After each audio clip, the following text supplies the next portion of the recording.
I haven't. I've been using Teams for the most part, but Oh, I use it. okay. Well, we are live right now. I am live with the bees. There you go. There you go. The bees is here. The and you know what's funny is I somehow wanted to call you Mr. Charles. I've lived down in the South for Yeah. I make my friends' kids call me Miss Lisa because Right. I lived down in the South for a while. So I had a hard time just calling you the bees. That's just don't call me Chuck or Charlie. I don't like those two. I bet.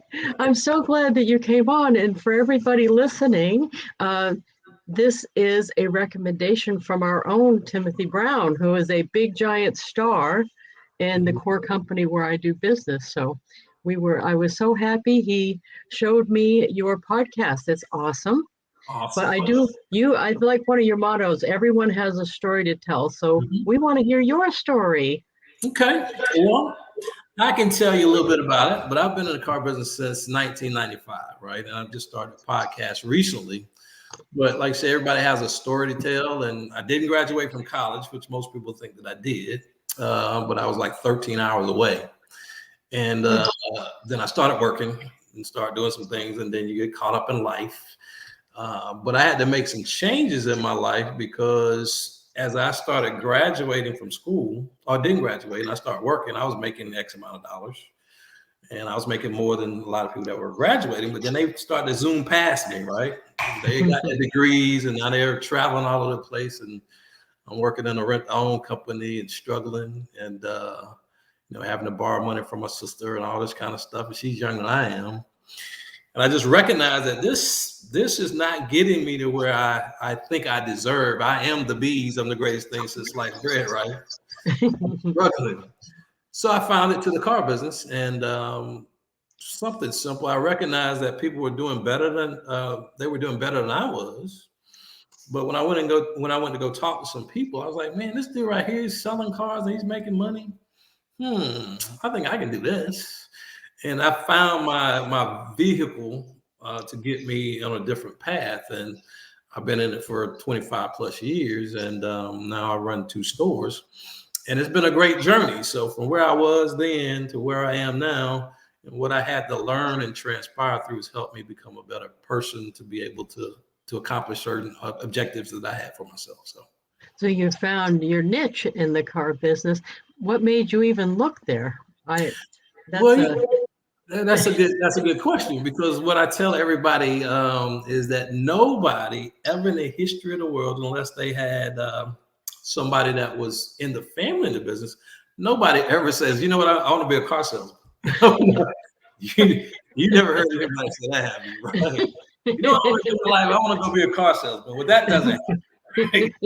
So I was smart enough to recognize, though, that there were people that had degrees, right? And people I respected in my fraternity or whatever, but they've been selling cars.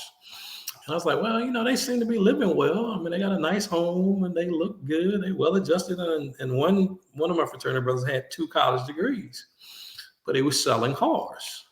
I said, these cats are doing something right. I mean, their life is different than mine. Let's put it that way.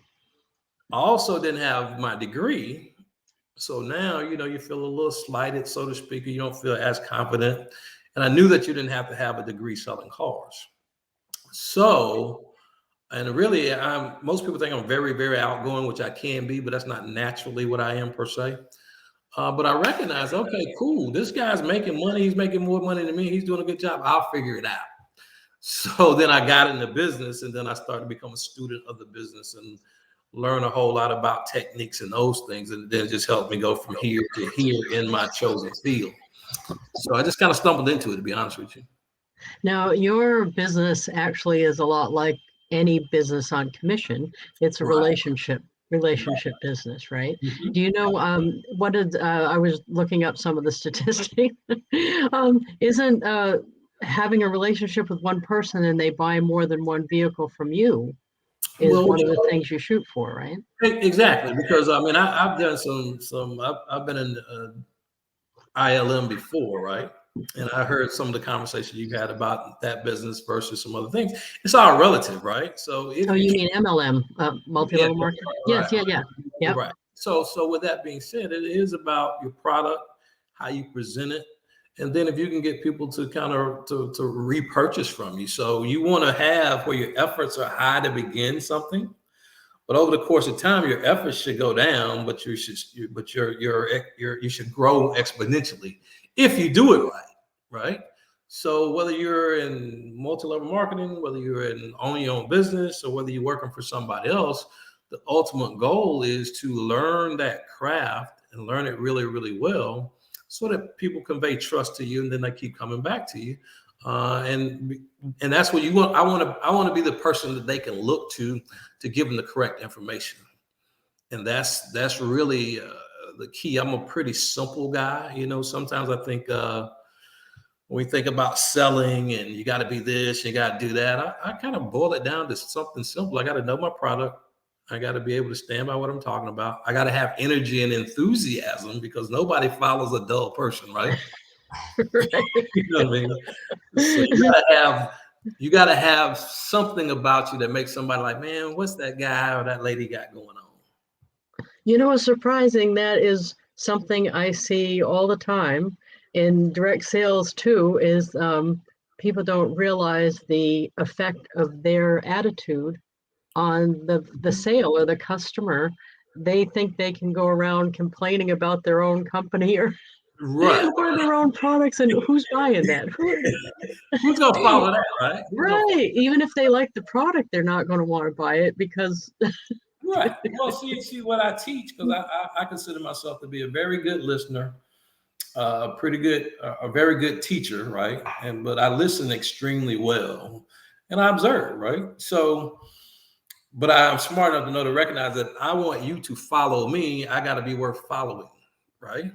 So it begins in me, right? So so for example, if you ask me how am I doing, I'm gonna say one or two things. I'm gonna say either good, good, good, or if I was any better, I couldn't stand it. And the reason why I choose that is because it doesn't matter how the day is, it matters how I perceive the day. So if you ask me if I'm having a bad day or whatever, and you say, well, how's your day? I'm gonna say, good, good, good. Or if I was any better, I couldn't stand it, because that's my jump off to recognize that I got to go from here to here mentally, right? If I do that, then good things will probably happen, or better things will happen anyway. That's kind of the way I look at it anyway. It's funny. I trained myself to say, when someone says something to me, I say, that's awesome, or awesome. I say awesome a lot Right. rather than awful. And that actually came back to bite me, because somebody told me sad news like someone died, and I went, oh, that's awesome. And I didn't mean to say that. Right. So, right. But I trained myself so well to say awesome. Yeah. Right. But that's why, matter of fact, when you said, how are you? I said fabulous, because that Mhm. always, when I say it to a cashier, they always seem surprised. But I'm always surprised that someone is willing to dump their load on the cashier. Right. Yeah, when she says, how are you? I don't think she really wants. Exactly. Exactly. And I recognize that from their standpoint, well, nobody wants to hear my issues anyway, right? So, and I'm not going to get to where I want to be by letting that affect me. So it begins with me and my attitude and so forth. And then the crazy part of it is, if you have an optimistic viewpoint, you tend to see things better, right? And I have to work on it, because like we talked about my son, and he'll do something crazy. I'm like, wait a minute, I don't want the energy to go down. So let me find a positive in it. Let's start right there. So it keeps me from going way down, and I got to regulate my own mind. So that's a big part of just being a person and inspiring. Just so the listeners know, you have an 11-year-old and I have a 16-year-old. Right. Yeah, it's crazier than I thought. I don't know about you. Oh, this is crazier, but I learned a lot from him, and that whole process of how to parent somebody, because your business is like somebody mentioned this. I forgot who it was on my last podcast, but they talked about his business being like his child, and a lot of those things. How do you grow it? How do you make it safe and do all those things, and then grow it? So I mean, there's a a cool analogy, so to speak, anyway. Mm-hmm. I think it's been, I don't know how you feel about this, but it's been the same as my business where I have to look at what the end result is for the other person, like my team members, Mm-hmm. and not worry so much about how they got there. So Right. like with my kid, my end result is I want the kid to be self-sufficient. Right. Right. Maybe that's setting the bar a little low, but right. I want self-sufficiency. And in business, I want them to reach whatever goal they want to reach. How they get there is not as I don't care about that as much. Right. Well, And see, I think I learned that from the kid. well, and so right, exactly. So, but just like in your business or my business, and in the podcast and all those things, it is, well, what is it that somebody can find to grasp onto? Sometimes we try to put out fires all over the place, but if you really just break it down, right? If you figure out the lowest common denominator, you look for a simple solution to fix that, then you fix a whole lot of other issues, right? And sometimes in our business in general, we make it too difficult. So, for example, you have a used car manager in our business, right? And this is our Sorry about the dog. words. So the used car manager is the guy that praises, right? Oh, dog, you're gonna have to not bark. Oh, welcome to the chaos that No, is I my. got you. That's Oh, You got to be able to move and move around. So the used car manager would always be like, well, I got to go do this. I got to look at this. I got to look at that. Blah, blah. I'm like, man, dude, this is a car. All you're going to do is look at the book, figure out the miles, and make a guess as to what the car's worth, right? It's worth what somebody's going to pay for it. I mean, I know you got a process to do, but it's not really that hard, right? It's not like we're sending people to the moon. I mean, if you sit down and you get a book and you learn what questions to ask, well, I'm gonna put a number on a car. You're gonna put a number on a car. We're gonna be probably within $500. So I try not to make what we do more than it really is. All I do is help people make a decision on buying a car. That's really all I do. And I narrow it down to two things. My job is to get them to see another point of view in order to get a commitment, right? That's it. And people trying to figure it out themselves. I don't think of myself as a closer or I'm this, I'm that. All we do is present people with information, treat them right, show them why this might benefit them, and then I ask them to act. Then I listen to why they don't, and then I'll go back at it again. And it's really that simple. and that's not different for a car than it is for a jar of face cream. That's the same. Exactly. What the first thing that I recognize is the buyer motivations, and it's the same thing in terms of the people that I hire and train, is why are they here?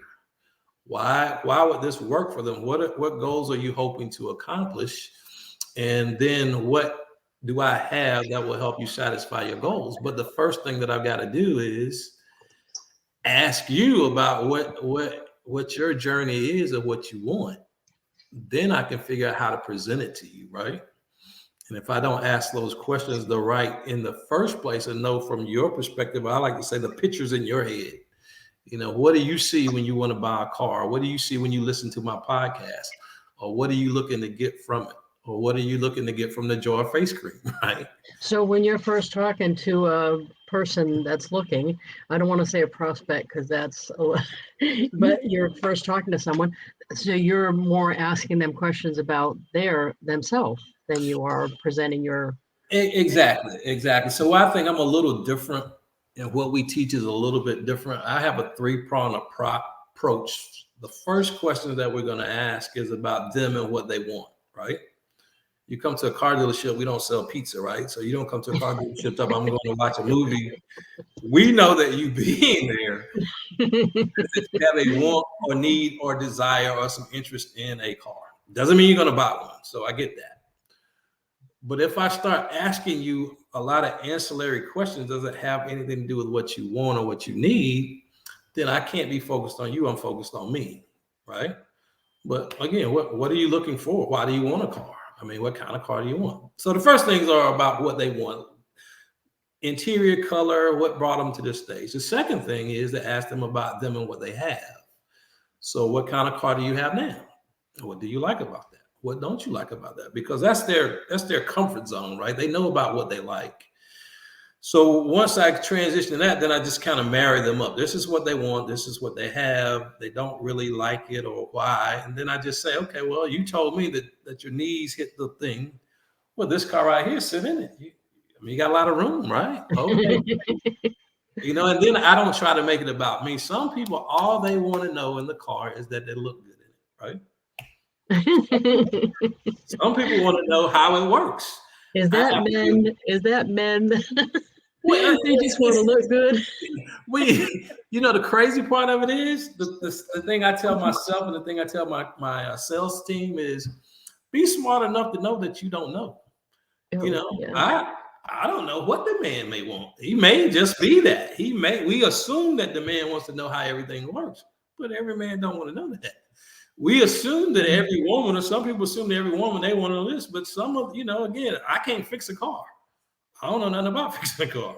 Having said that, I know what's in it, and then I find out, well, what's important to them, and I kind of be able to explain it to them, and then I give them the icing on the cake. So again, if the man only cares about how he looks in it, then I'm going to say, oh my goodness, you look so great in it. Imagine here. This color is awesome. Then I'll give him a little icing on the cake. And besides that, the safety features that you have in here will protect you and your family, right? So I kind of look at it that way. But before I can tell you anything, I got to know what your journey is or what brought you here, because it's got to be relevant to you anyway. And I think that applies to us too. It does. Because all those things that you talked about, what are you using now? What do you not like about it, or what do you like? That could be a jar of face cream. That's right. the same. Yeah, right. except you're going to learn. Except you're going to earn a bigger commission. Well, we'll. It's a little plus a little equals a lot, right? You sell a lot more jars of face cream than I do of cars. Right. We can all work out, right? You kind of need both, so that's that, right? Absolutely. And sometimes you can partner those two. You can partner those two things together. Matter of fact, what company I'm with, because Timothy and I are both in the same company.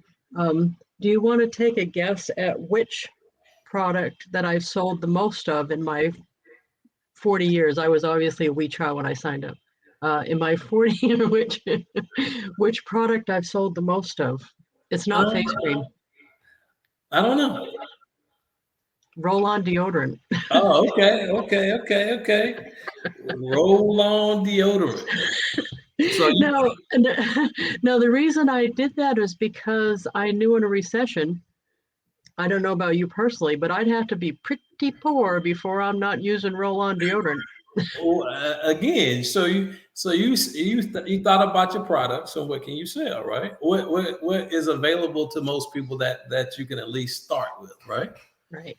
Exactly, and then you kind of roll it on from there. But again, discernment has a big thing to do with what I believe you can be, right? So I think we overemphasize certain things. For example, somebody says, well, I got to sell a $50,000 car to make money. But again, everybody can't afford a $50,000 car, but people do need transportation. But why? And what do they have now? So I tell them, don't miss an opportunity because you're looking too far down the road. Okay.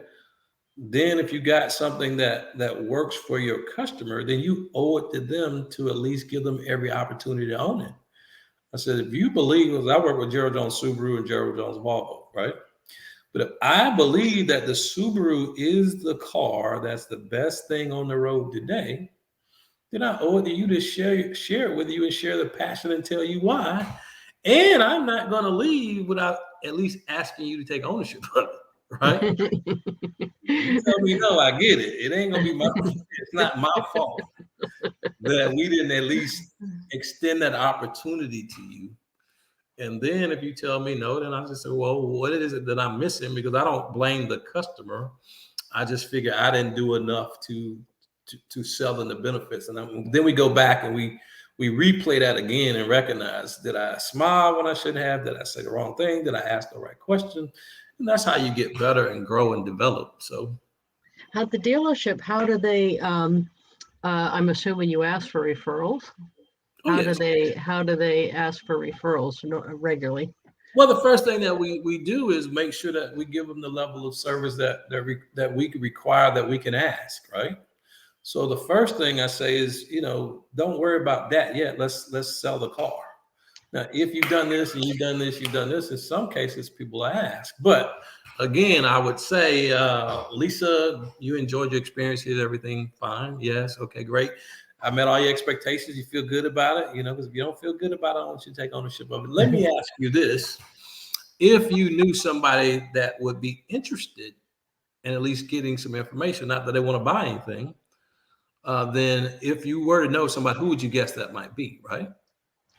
And then they may say whatever. And I said, well, who did you go to church with? Or then I give them some ideas of people. But again, I tell them not that they are going to buy a car, but somebody that may be interested in it, right? Because if you start to try to sell, nobody likes to be sold on anything. They want to feel like it's a natural outgrowth of the relationship that you've garnered. And then you ask. What I like the best about what you said was that you said you made sure that your level of service was high enough that they would want to do it first. Exactly. Yeah, because that's key. I think a lot of people expect to get referrals when they're not giving a level of service that would warrant a referral. Exactly. And the only way to find out is again, you have got to have the ability to ask the question, but make sure that you've done everything that's necessary for you to be able to feel good about it, So once you do that and you practice that level of service and recognize that you ask and then take considerable feedback, then that's how you grow and get better at it. So the whole idea about the podcast was, per se, I think I got a wealth of knowledge to help people, right? But everybody has a story, and Epic Visionary was about that. So vision is something that's extra level, right? Seeing is what's in front of you. You can see things as they are. Being a visionary is to see things as they could be, right? So when I listen to everybody's story about where, just like you, I know when you said that you got home and you lost your job, right? And then you said, I got to take control of my life or whatever. And then you were a visionary. You was like, this company over here puts stuff on the top of their car. Why can't I? Right? You said, this is what they have over here. Why can't I? You put in the time and the work and you learn from the mistakes that you make, right? Well, it's the same way with me. I knew that where I was today wasn't where the job I was in wasn't going to get me to where I wanted to go. I recognized that I have to change something about where I am. And I knew that the bees, again, I thought I was intelligent. I thought I was smart. I knew I was all those things, but where is my outcome that I could see for myself? And then when I saw the opportunity, I would study all the books. I would read a whole lot of stuff. I learned, again, what's the right time to ask this question? What's the wrong time to ask? How do I take a checkup from the neck up? All those things. And then it just grew. So I love words. Words really, really, really, really excite me, right? So do you know what duende is? Which day? Duende. No. So duende is the ability to attract through personal magnetism and charm. Oh. I've got that. Ooh. I've got duende. I love that. So charm, everybody knows what being charming is, right? But most people don't know what duende is. So if I want to start a conversation with somebody, I can simply ask them that. Do you know what duende is? They're going to say what? No. Opportunity? Well, let me tell you what that is. And then we usually have a good conversation about it, right? And that word to me does something in my mind's eye, which says I think I'm a charming guy. And a lot of people know what that is, but I have duende, and most people don't know what that is. It makes me more interesting, right? And it's Yeah. not about you being more interesting. It's about me being more interesting because I feel like, what is it, Captain Platinum, right? Yeah. You, you're not average. You know what I mean? I stumbled on that, by the way. That Right, it's not. I think the bees. You felt ownership of that right at the beginning, and you took charge of that, right, right. as a Yeah, brand. Mine was a stumble on. Yeah, the top of the pay plan in our company is called Platinum, and right, I missed it a couple months in a row, and then I hit it, and I was so happy to hit it that I said, "Just call me Captain Platinum," being funny, and right, then right, right. and it stuck. You know what? The talk about words. Your Mhm, podcast is called Epic Visionary. I mhm. thought it was EPIC, Right, and and then when I saw EPOCH, I had to look it up because I didn't know what that was. right, And it's an event or a time marked by an event that begins a new period or development. right. Exactly. Now, I love that. And once I worked that out yesterday, I'm thinking to myself of all those times that happened to me because Mhm. there were times that were specifically changed everything. Right, right. So, how did you come up with that name for the podcast? Well, like you said, I like words and certain words, especially when I hear them. If I don't know what it is, but it sounds good, and I look at it, I was like, oh, cool. And I know it draws people, right? So epic was there's something called the Epic Times, and I looked that word up a long time ago, right? I was like, okay, cool. So it takes me to my first podcast, which says quitting can propel you, right? So I remember because I was in uh, not rent, I was in rent to own, and then I went into another business that was selling insurance, right? It's a combined insurance company, and I learned a lot from the insurance company because again, how do you go into a place, mindset, and all those things, right? But again, as I'm sitting there, and I said, this isn't getting me where I want to be, so I quit, right? And then I took another job. And again, I was doing okay at the job, but it wasn't where I wanted to be. So I quit. And in that podcast, I said, well, I talked to my mom, and my mom would be like, well, baby, what you gonna do? What you gonna do? I said, Mama, I don't know what I'm going to do, but I know what I'm not going to do. I'm not going to do that anymore, right? So it forced me to get out and seek something that worked better for me. And the epic that I created in my mind's eye, if I must quit, I will quit. I'm not going to let this keep me to where I am if it's not heading in the direction that I feel like is good for me. If I got to quit the job because and it may be my fault, I didn't study hard enough, I don't know, whatever. I'm not blaming anybody else. I'm just going to move on and figure it out somewhere else.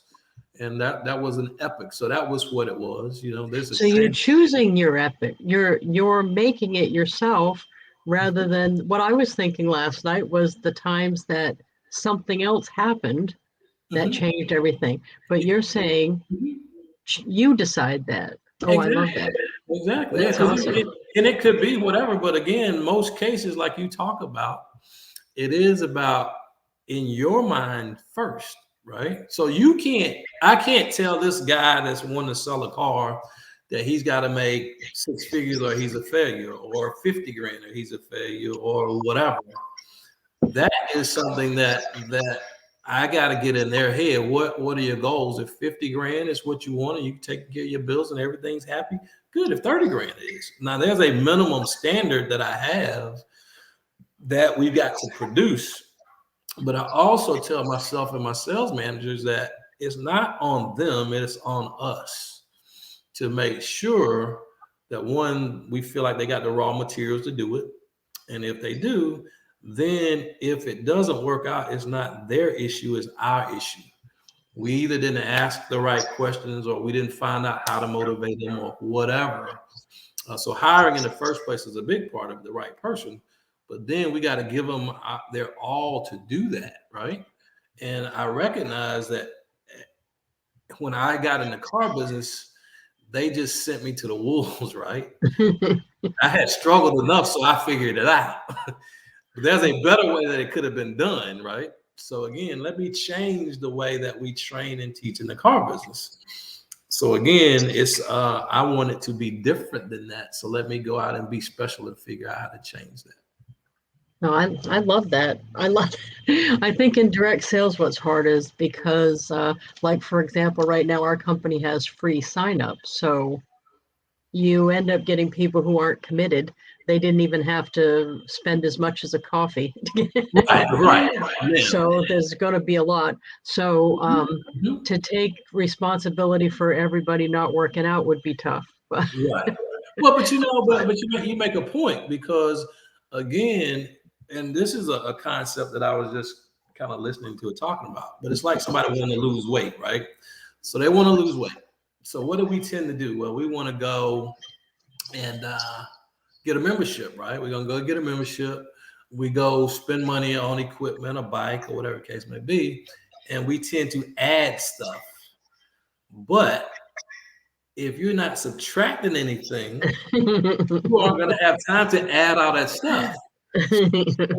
A key indicator is if a person says, "Well, I went and bought this, but I'm going to cut out 2 hours of TV time," as opposed to a person that went out and bought all this stuff and said, "What are you cutting out?" And he's not cutting out anything.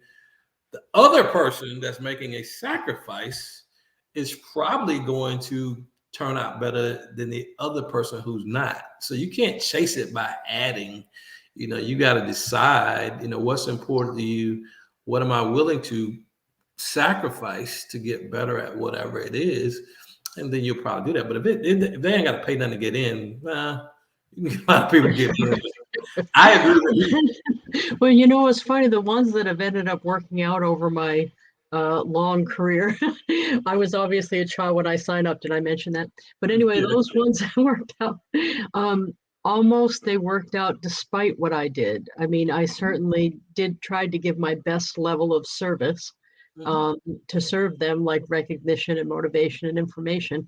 But they almost were going to work out whether I did or not because they're just they wanted it. Right. And so that's what I'm looking for is people that want it. Well, I guess. Some people can't, in my opinion, they can't define or they don't know what they want, right? They might, again, when I look for somebody is in transition, right? If you've been on a job and you're making good money, but you're dissatisfied with the job, then you're in transition. If you are, struggling and you want to go from here to here, then you may be in transition. But I also weed people out because they think selling a car is going to be this, or they think it's going to be that. Like, well, why do you want to do it? Well, I like cars. Well, that ain't enough. Just because you like cars, I get it. And 95% of those people, they don't work out. You'd almost be better if they said, "I like people." Exactly, because let me tell you something that I tell everybody that comes to work for me. The least important thing in the car buying business is the car. The car, yeah. Yeah, I would think that too. Yeah.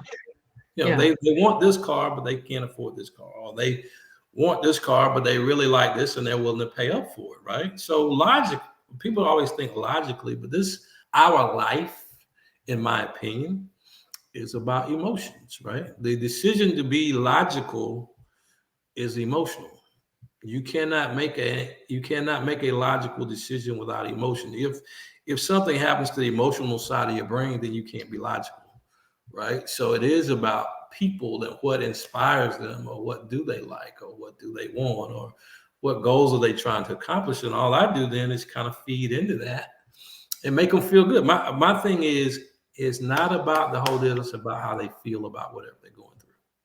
And it's the people, mostly it's a people business whenever you're dealing with commodities such as face cream or cars, right?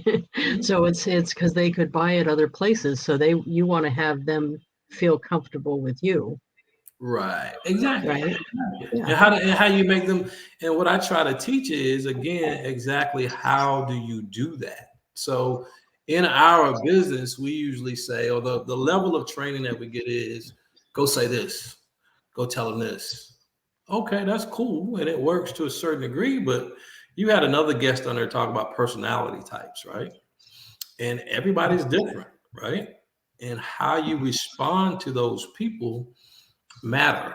So what I try to teach to is let's look at the most difficult per se person when it comes to us trying to help them with ownership or something.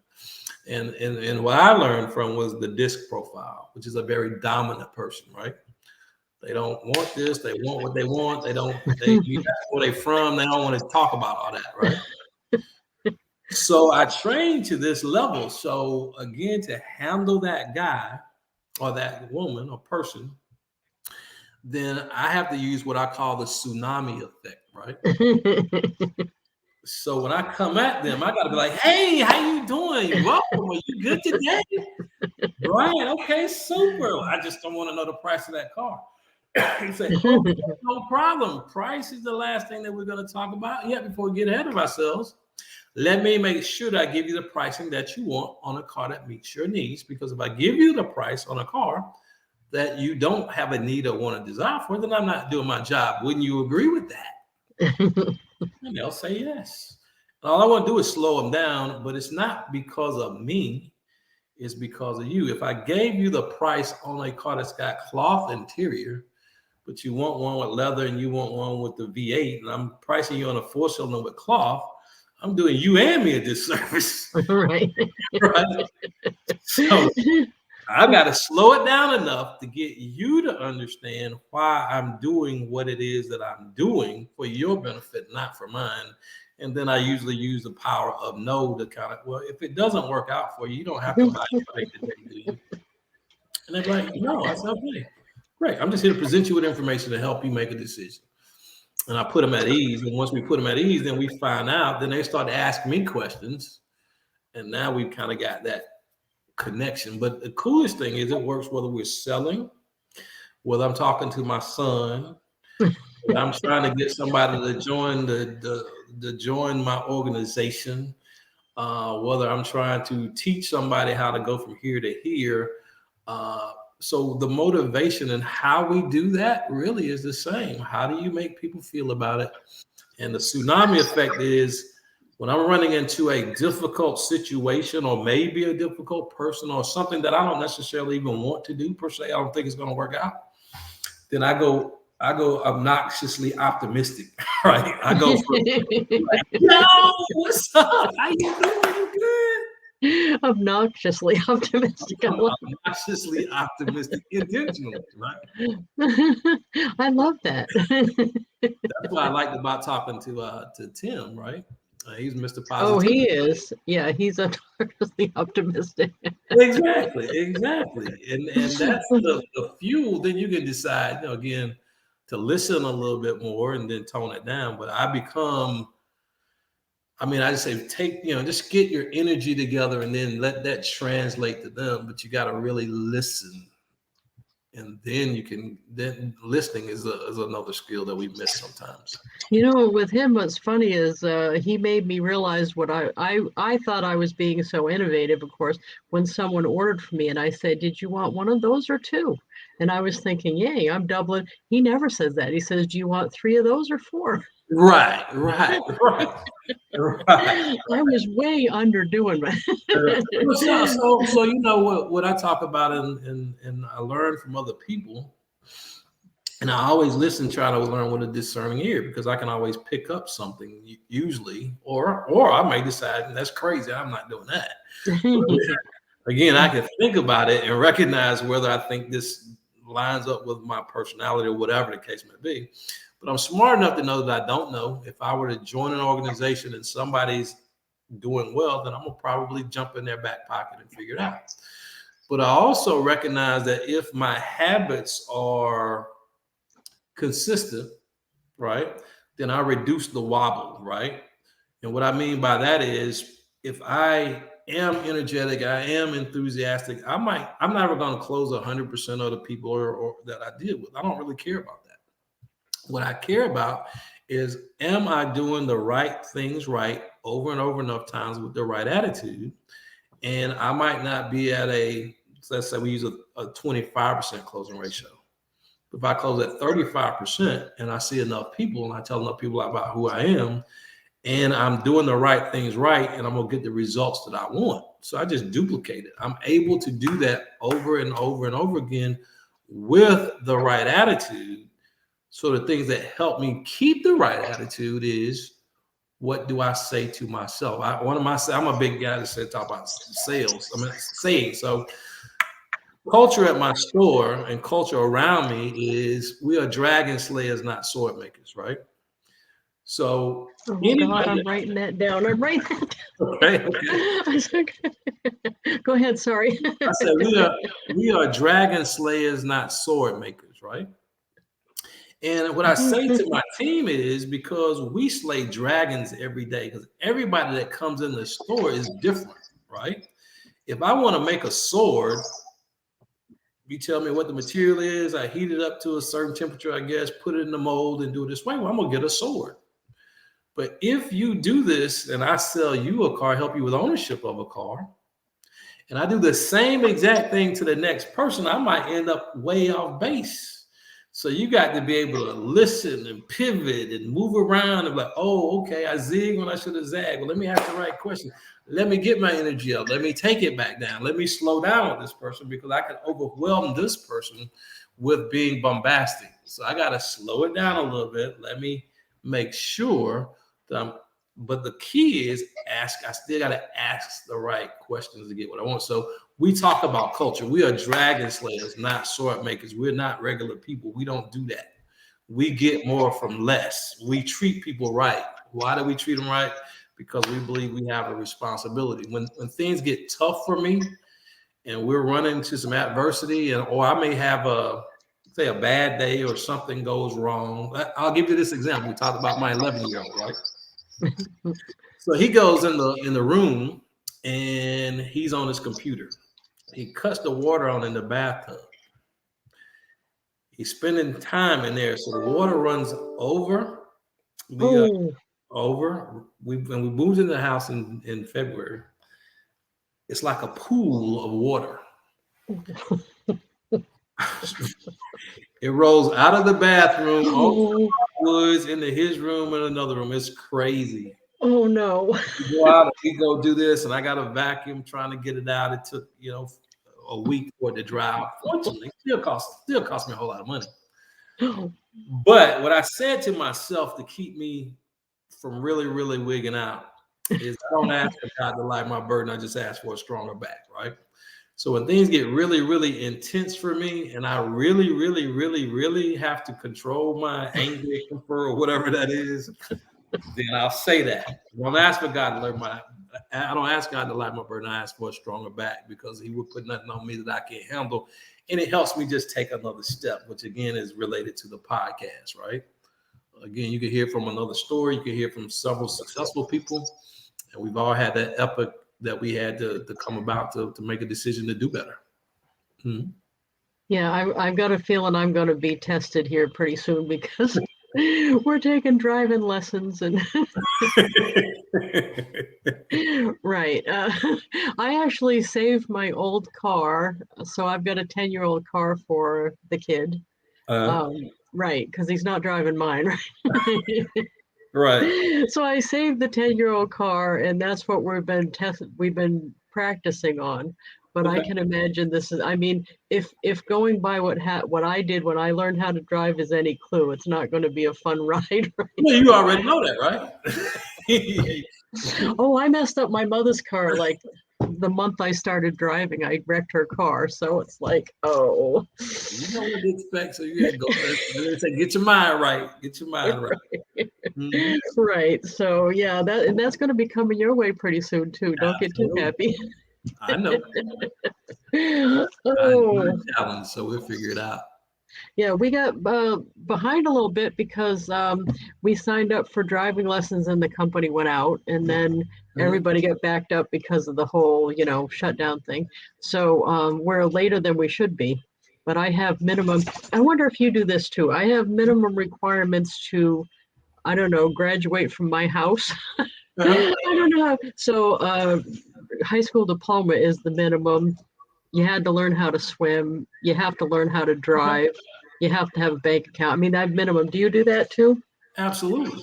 But you know what I find is, the craziest part about what I find is I do it in the house, but I do it at the job, right? Oh, Because we are. I don't have. Some people experiment, right? So in the car business now, you talk about finding the right people and so forth. We want to make it easy for them per se. So some places have hourly positions, right? And I don't. I said no. I don't. I don't want hourly salespeople. I want commission salespeople, right? Now, I want commission salespeople, not because we're going to trick. One thing I said, I've been in the car business 25. I've never lied to anybody to sell them anything. And when they tell me that, I say, well, look, if you feel like I'm lying to you, then don't buy it. Okay. But have I shown you anything that would tell you that I'm lying? The answer is no, because I don't lie. With that being said, it's a perception of that really matters. So I try not to give them that perception. With that being said, if you work at my store, then you're going to be on commission, right? And it's okay. It ain't for everybody. I get it. Having said that, I'm not saying that you got to make whatever that mass amount of money is, but you got to sell at least 10 cars a month to work with me, right? That's not ridiculous. Okay. But you can't sell six. right. Right. So either you're selling 68, you are not applying yourself or you don't have enough drive. And I'm not just looking for to replace, I'm not losing anything, because if you're selling 6 cars a month, you're costing me business, because the only people that you are helping with ownership of a car says, I want a pink polka dotted one. I want to be at $300 a month with no money down. And you take them out here and show them that. Right. But you do people a disservice, because if I don't present you with other options, they're going to go get them from somewhere else. And then they talk trash about you. Right. He never offered me that. If he had offered me that, then I would have bought it. I'm Yeah. smart enough to know that I don't know. And if you do that and you do it right, then you should be at a minimum of 10 cars, right? If you do that, then you're going to make more than the average person. You feel better about yourself because you're not at this subsistency level. You're at a higher level. And then it's okay. If you don't want to go any further than that, then that's fine. But typically when people, I'm thinking about setting the bar at 12, because those people will rise to 12, right? Right. Got some that are going to blow by it. But what's the minimum level of acceptance that if a person does it right, that we should get a return on for them too? If you're working and you're selling 6 cars a month, you're not making enough money. You're aggravated because you're working long hours. You can't be evangelizing what we do at the store, because you're the one that's complaining about that. So it's not good. So I'm out on that. But yeah, I do have a minimum level at the house. I do have a minimum level at work, and I just believe in that, right? And I challenge myself, how much better do I have to get to be able to expect that and be able to deliver that? And typically, I love changing people's. I think I change people's lives, to be honest with you. Well, I think you do too. I don't even know you that well, and I can tell you do. Yeah, I can buy this now. I live in this now. I'm good to go. I got money in the bank. I'm doing this. Okay. And that's cool. That is so cool when people turn to do more than they ever thought they could. And now they realize that, hey, I can do whatever I want to do. I think I get a whole lot of joy and excitement from that. Again, what's the podcast about? Epic Visionary is that how can I find people and explain their stories in such a way that that you can take a little bit of it and play that over and over again. Okay, yeah, I can do that. And the crazy part of it is most people have done it before. They just can't duplicate it, right? Right. Yeah, but then they say, okay, cool. You know what I like that you put in your LinkedIn profile was that one of the things you care about is economic empowerment. I like the way you worded that, because that's a subject near and dear to my heart, but for a different reason. I see so many women that don't, they can't pay all their bills by themselves. Right. And that scares me. Right. I got Just this weekend, somebody here in town, the husband died unexpectedly of a heart attack. And all I could think about was, she hasn't been working. I hope she. Exactly. Yeah. Right. Because that's the thing I see the most is the women don't take personal responsibility for the economic empowerment.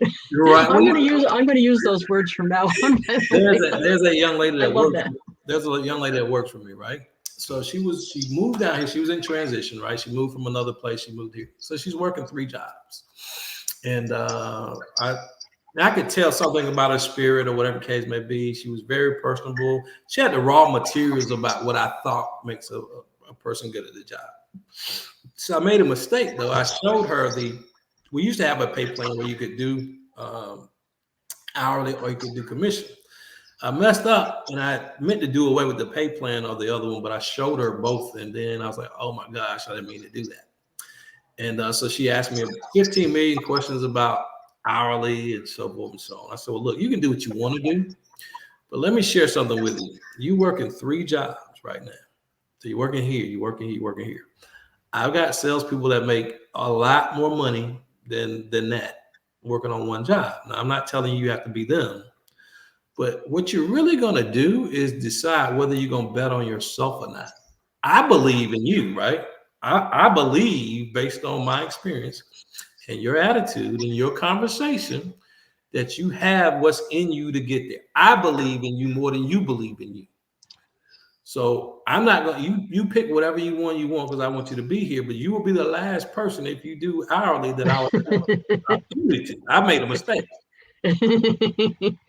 Having said that, I think if you say where you are today, so she could see where she is today, but I said if you have a vision to see where it could be, then I think you will make the best decision for you. So she decided to go commission.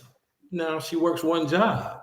She went to go on her trip to her back to her parents' house, and she had, oh my gosh, I had this money. I didn't realize I had this. Oh, I got it. I said, exactly, right? You bet on yourself because I believed in what I see, your attitude, the way that you told me how you fought, why you're here, how you come to this place and not knowing anybody, tells me you have resiliency. All I got to do is figure out how to get you to focus in on it. And now she's been with me for 3 years, almost 4 years.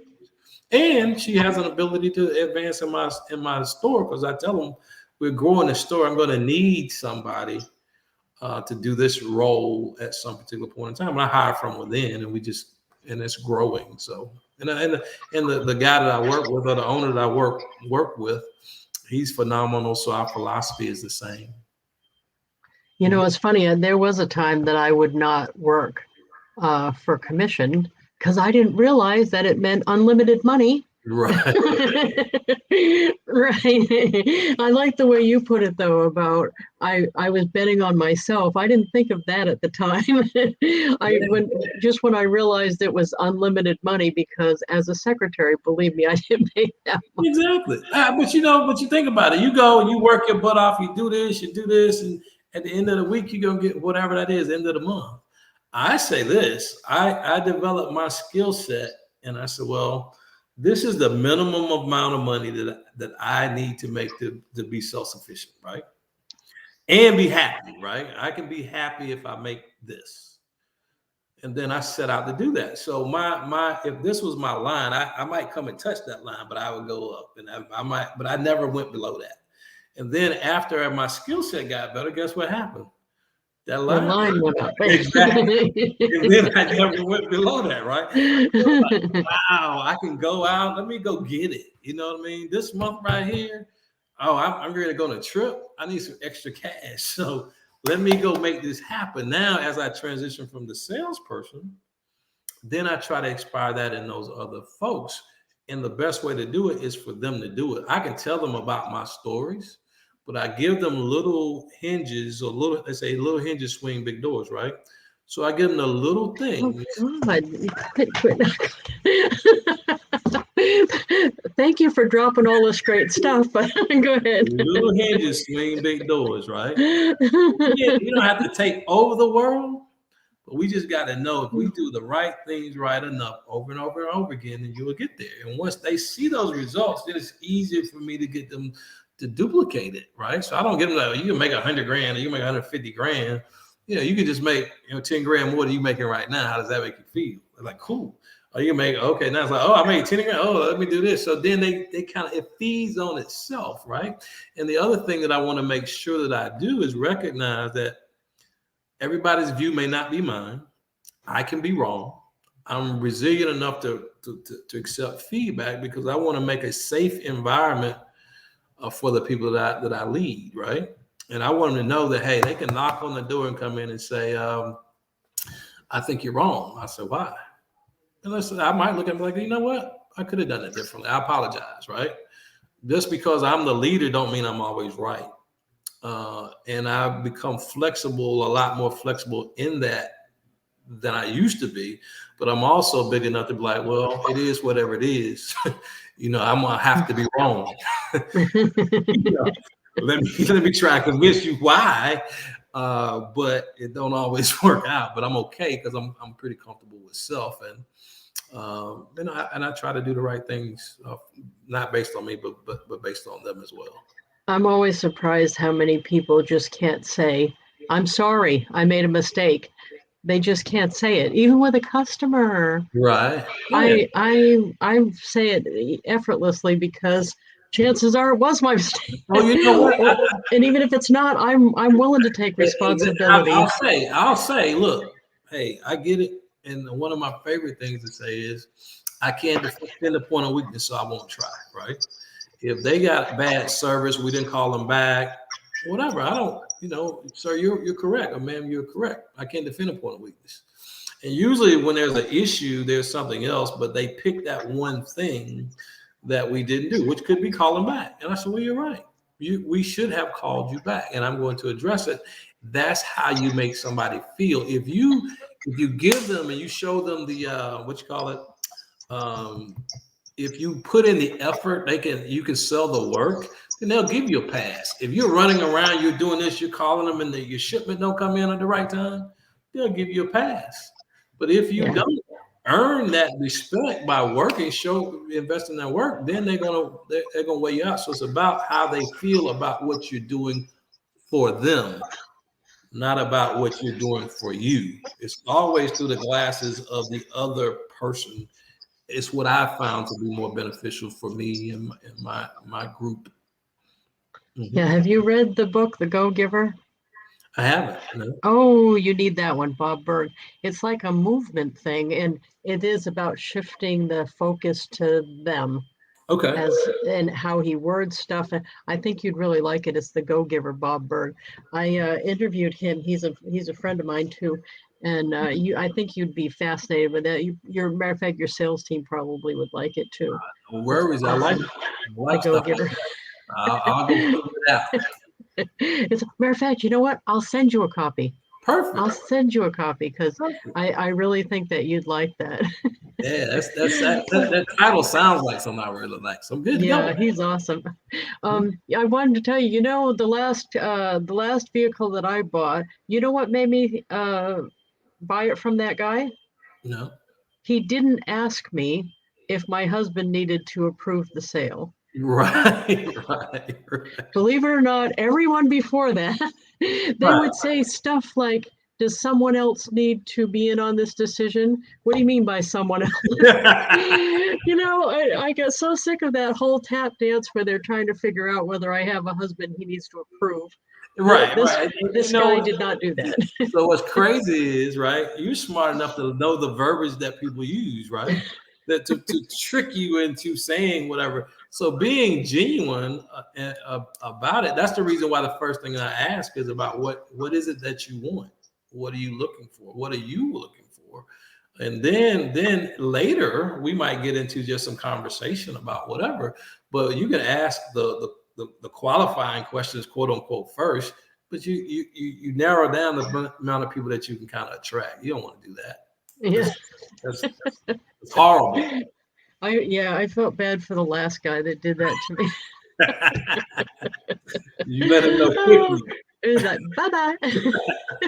So long, bye-bye. Yeah. Well, listen, sir, I so appreciate you spending time today with me, and I hope everybody goes on. It's beesnetwork.com.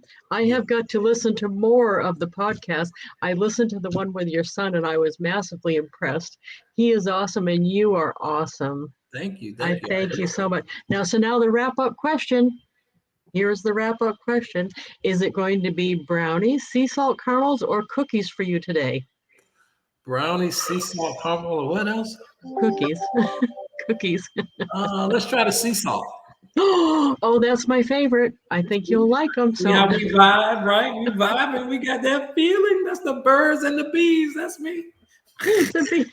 So I'm going to send you a card with some sea salt caramels, and separately you'll get the Go Giver book, because I just know that sounds like you're already living that philosophy, and I think that you'd really enjoy that book. So I'm going to send that too. Okay. Well, appreciate you giving me your platform and your ear, and I've thoroughly enjoyed it. Thank you, sir. Now stay right there. I'm going to stop the broadcast, everybody, and stay right there in the green room just for a second so I can check in with you. And we'll see you all next week, everybody.